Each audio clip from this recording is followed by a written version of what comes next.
부처님이 오신 날을 맞아 강원도 동해의 푸른절 낙산사를 찾았습니다.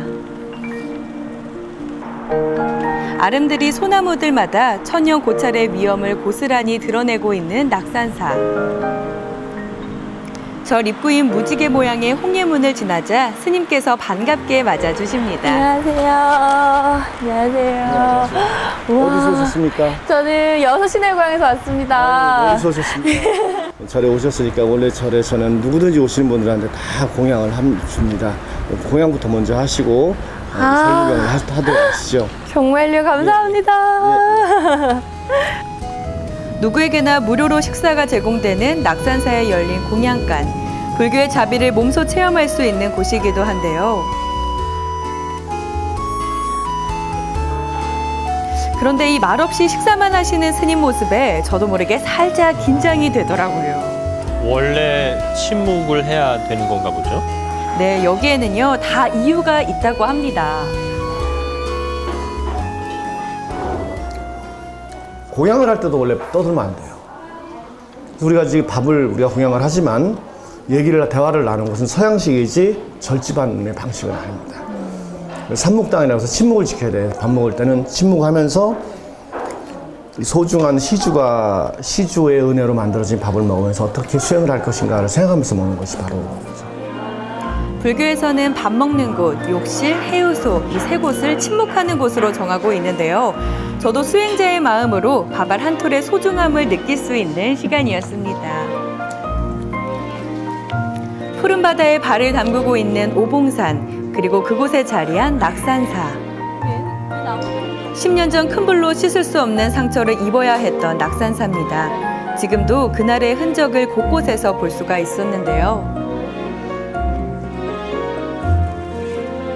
아, 그럼 이게 탔던 그 나무인 거죠? 예, 이게 그때 탔던 나무. 와, 컸으면 진짜 한아름은 될 것 같아요. 그렇죠. 뭐 한 200년 이상 나무시니까요.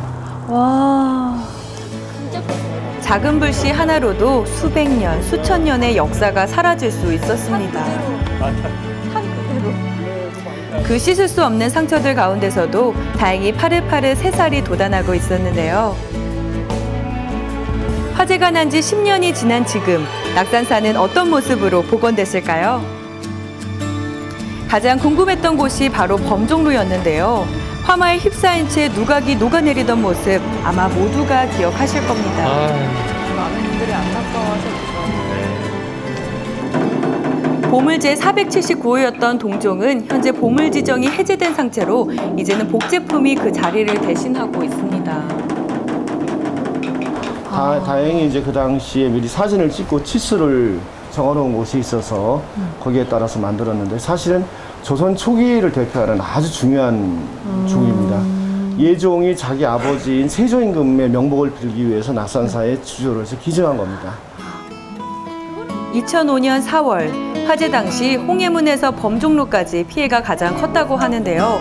다행히 지금은 앞다퉈 올라오고 있는 어린 소나무들과 함께 제 모습을 되찾아가고 있는 중입니다. 네, 잿더미 위에 새로 세우다시피 했을 텐데 그래도 10년 만에 제 모습을 갖추었다니 정말 대단하네요. 네. 낙산사 60여 개의 전각이 다 전소되는 동안 유일하게 산불이 비껴간 곳도 있었는데요. 저 앞에 있는 두 그루의 벚나무에서 불이 붙어서 막 여기 사천각에 불이 붙으려고 할 때 갑자기 바람이 보통 저쪽에서 이렇게 내려보는데 거꾸로 이쪽에서 위로 올려가지고 불을 다 껐어요, 한 번에.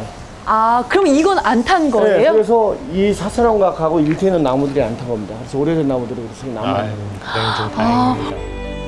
저를 수호하는 의미의 사천왕상, 도량내의 모든 애군을 막아주는 역할 때문이었을까요?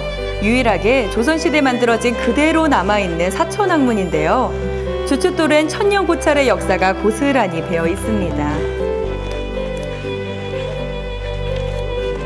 사실 사천왕문이 온전할 수 있었던 건 그 앞에 벚나무가 있었기 때문인데요. 이 까맣게 죽어가던 나무에도 어느새 새순이 돋아나고 있었습니다.